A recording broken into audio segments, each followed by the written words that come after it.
Hey guys, welcome back to Mo's Game Table. Going to do another unboxing, being that the other ones have been very popular. I've gotten a lot of emails and messages on social media that people have liked them, so we're going to continue with that series. And this time we're going to do a game from GMT called Unconditional Surrender, World War II in Europe.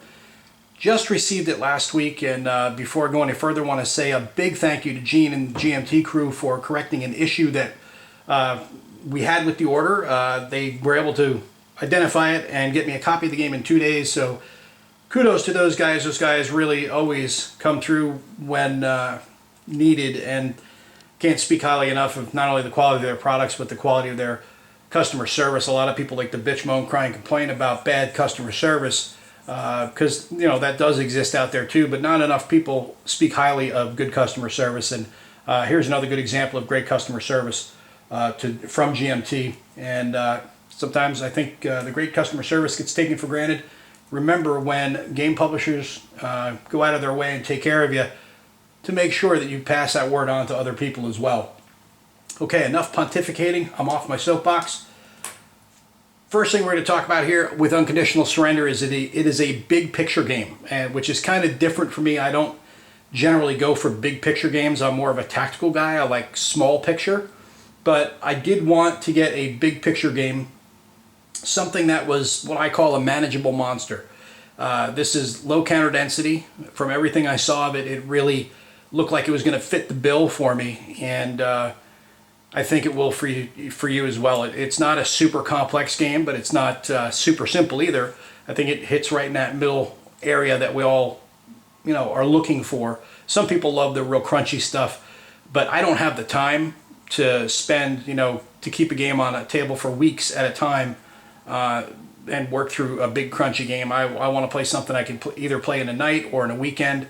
I can leave a game on a table for a few days, but after that it gets really tough with my schedule. So this looks like it's going to be that type of game. First thing you're going to notice is this big, beautiful mounted map. This is a really good looking map, and really happy with it. I think this is going to be a great addition to the game because I'd seen the game already. I'd seen the paper map, and the paper map is really nice. It's beautiful, but it's also a thin, glossy paper map. This is going to be perfect for home use, and I think also it looks nicer. It's got a deeper tone to it.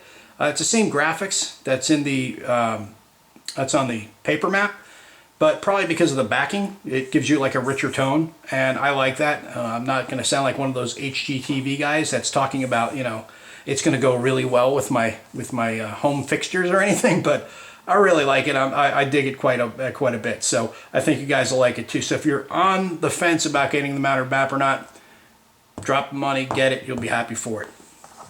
Okay, let's take a look at the back of the box.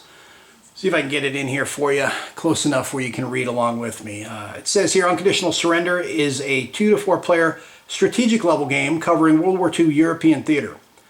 Players make the political decisions and control the military forces of the 3 major factions that struggled for European dominance and survival.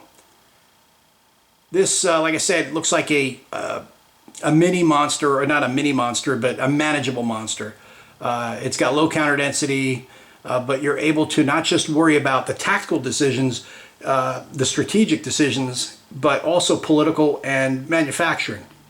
So I like that concept quite a bit. Let's look at the contents. It's got a rulebook, a playbook, 840 counters on 3 counter sheets, 2 22 by 34 inch maps, 3 player aids, 3 faction cards, 2 flowchart cards, and 3 6-sided dice. It is rated a 5 on a scale of 1 to 9, and for complexity, and solitaire suitability of a 7 out of a 1 to 9 scale. It is a army, fleet, or wing level scale, I should say, game. 30 to 40 mile map, or hex sides are 30 to 40 miles from side to side.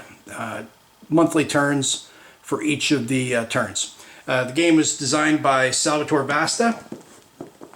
And let's take a look inside this map. And before we go any further, look at that cover. It is just amazing. I love GMT's covers.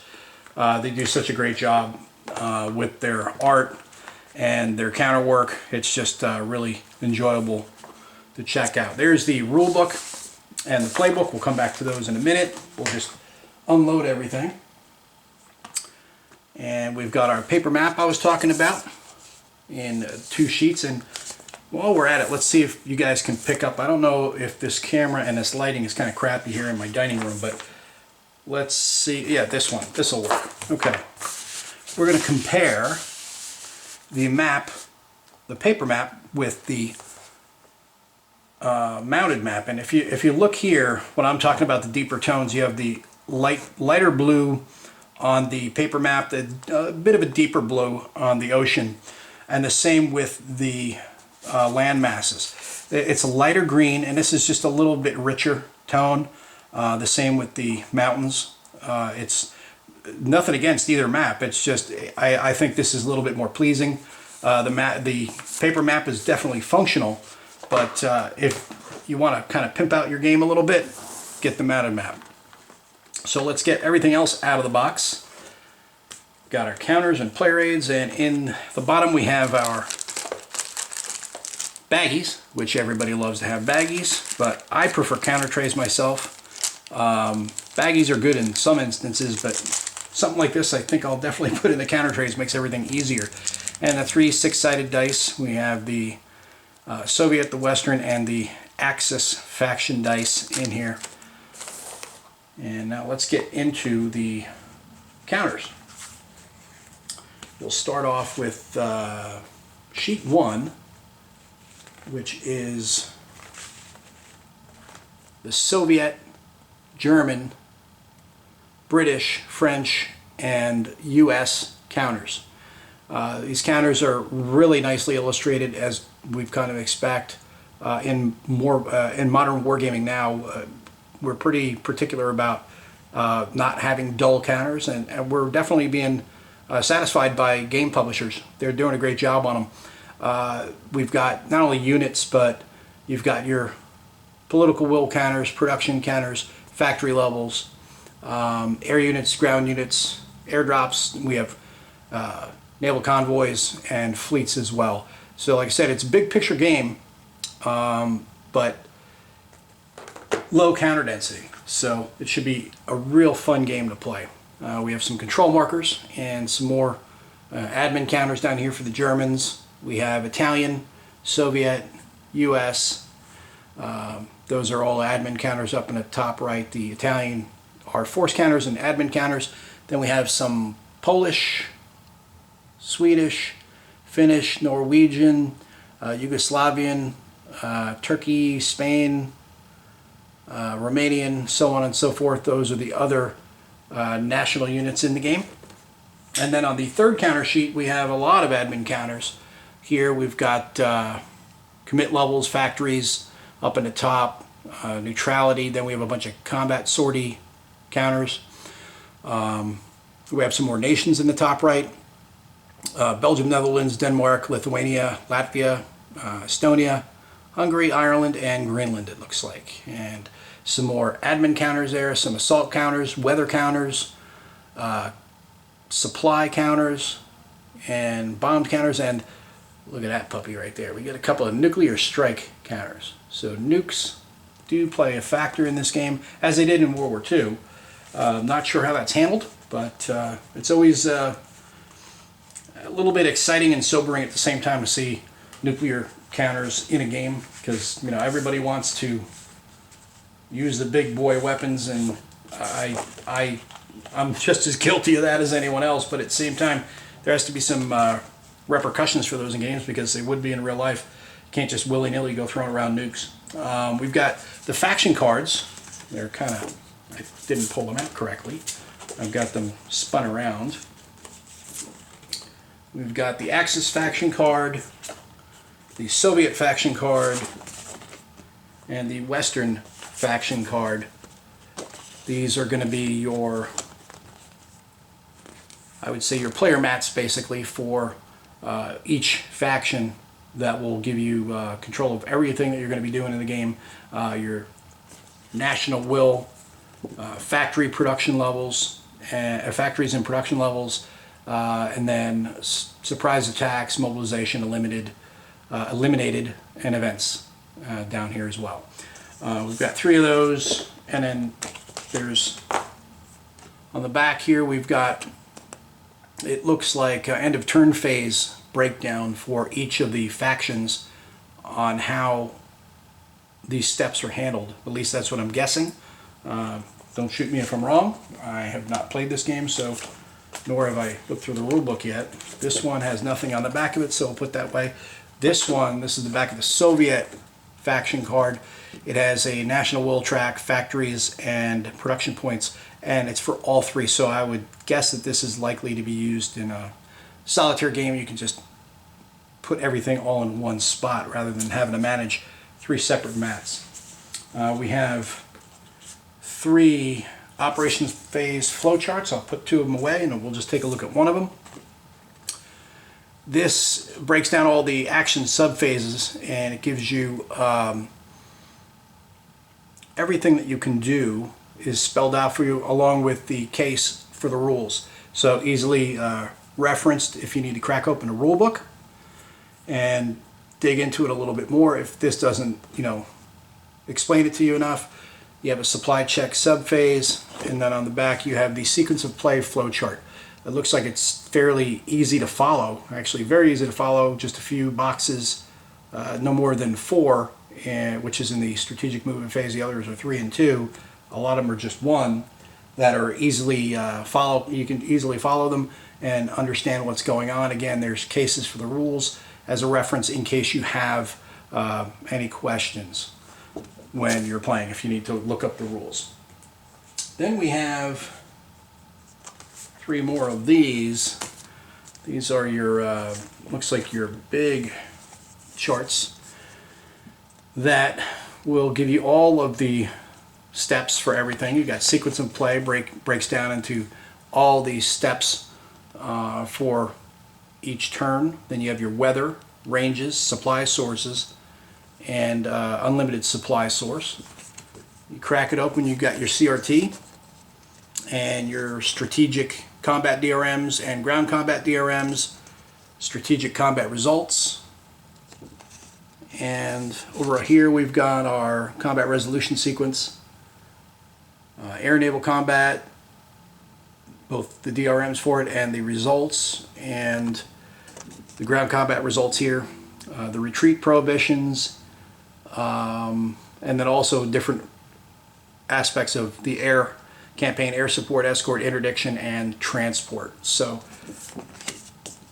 several different features to work through as the supreme commander of your faction.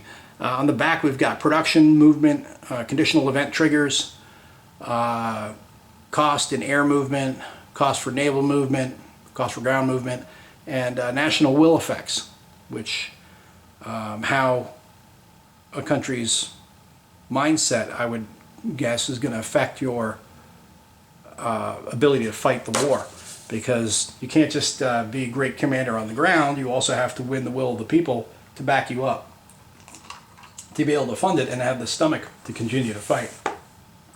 So let's take a look now at the rulebook. The rulebook is 56 pages, and it's actually 48 pages for the rules proper. The rest are indexes and references and flowcharts as well.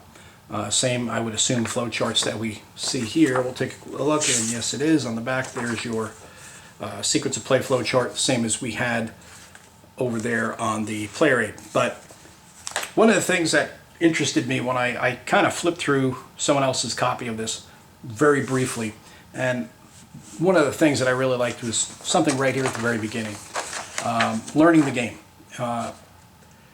When you look at this, at a game this big, immediately you think, oh, it's going to be super complex. You look at the rule book and you see, wow, it's 50 pages. That's going to be kind of complex. And that's one of the problems that I think wargamers are used to it, but I think non-war gamers look at it and they get immediately intimidated by scale, and they think, oh, this is going to be a monster game. It's going to be tough to understand. Granted, it very well could be, but there's a lot of detailed explanation in these rules, which is why those rules are out to 48 pages. It's not that there's 48 pages. It's not like you're going for a law degree here. This is, you know, it's a complex game, mildly complex game, but it's not super deep. But going back to my point, I really like when games are broken down this way. You have the Learning the Game section, 1.13. Let me read it to you here. It says, you may choose to learn the game by reading the rulebook cover to cover, while having the faction cards and player aid sheet with you, or by using one of the different ways found in the playbook's alternate learning methods. And that's what got me to jumping into the playbook real quick. I really like when a game does this. Now, we're all familiar with GMT's playbooks. They handhold you through a game to different degrees, but this one right here, if you look at it, you have alternate learning methods, you've got training scenarios, and they break it down in a way that you can jump right in, which is what I love to do. I don't have the patience to sit down and read a rulebook cover to cover. I want to, you know, I'm impatient. I want to throw that game on the table and start digging in. I'll read the rules as I go, or I'll read them later. I'm a visual learner. I like to just get right into playing. So this helps me do that, and this helps other gamers do that as well. It breaks it down to the rules that you need. It just tells you need to learn like 5, 6, 7 rules and just ignore 4 or 5. Because the first training scenario is just going to be the invasion of Poland. This one right here. Not a lot of counters. It gets you right into basic air and ground operations. That gets you going. You feel like you've not only learned something, but you've got value out of your game immediately. And that's really important. Then we have Scenario 2 does the same thing. Scenario 2, this one covers the invasion of Denmark and Norway. And rules now also deal with weather, airdrop, and amphibious invasions. Then you go over to Scenario 3, which is the invasion of the Low Countries in France. It adds more rules dealing with economy, air, and naval operations and logistics. It says here, take your time, play the scenario several times. When you're done, you'll have learned many of the game's core mechanics. That's huge. I mean, it breaks down, again, the rules to read and gets you into the game without saying, no, you need to be disciplined and read the book cover to cover, and then go back and you'll have forgotten what you read on page 2 or 3. No, it gets you right into the game. And then we have here the 2 faction scenarios, so that way if you want to just play with 2 factions, you can easily do that. It gives you the layouts for those, what's used. And we'll flip through this real quick. We've got North Africa, France 1944, USSR 41. I'm just going to flip a little further along. And there's another thing I love. I really love when a rulebook adds in these little extras. Stuff like these posters from the time, the political posters, the motivational posters. Whoop, just hit the camera, sorry about that. T-34. I really like the little additions. Hey, we got nuclear strikes. Here's the nuclear strike. We just happened to land on that. It says here, in a strategic warfare phase, if Western faction will is less than or equal to 10, the Western faction may take a USA surprise attack marker from its factions cards events box. Put it in its surprise attack marker holding box and resolve up to 2 nuclear strikes. So that's how that's the beginning of how that works. I'm not going to dig into it any further. Then at the back of the book, you've got rule notes. And this is good help for teaching you, not only teaching you, but reminding you things to not get wrong and things to not forget. Because there are a lot of rules and you're going to forget them. It just happens. Until you've played it a few times, then it becomes a little more second nature. There's some tactical tips in here as well. Play by email adjustments, solitaire play adjustments, and then the designer notes, which goes over some of the design process and the decisions made in the game. And then you have questions to the designer. And we finish off with bibliography and the event marker quick reference on the back of the book. So that pretty much covers all of the pieces of the game. We'll just flip through real quick the rule book and take a quick look. Really nice, colorful illustrated examples of play to make the text make more sense, you know, which is great. I really love examples of play until we can get some sort of standard tutorials to get into the game. That's the next best thing. But looks like a really great game. I know it's got a great reputation already, so looking forward to getting this on the table. Thanks for tuning in, guys. If you have any comments or questions, please post them down below. Come on over and check out my site, mosgametable.com. We do reviews and AARs over there. It's got a lot of games from Euros to casuals, party games, but my primary love is war games, and I'm adding more of those to the site. If you have any suggestions on games you'd like to see reviewed, let me know. If you have any suggestions on videos you'd like me to do, let me know. I'm starting to dabble with the video idea. I'm getting a little bit more into it, starting off really simple with these unboxings. But like I said, any questions, let me know.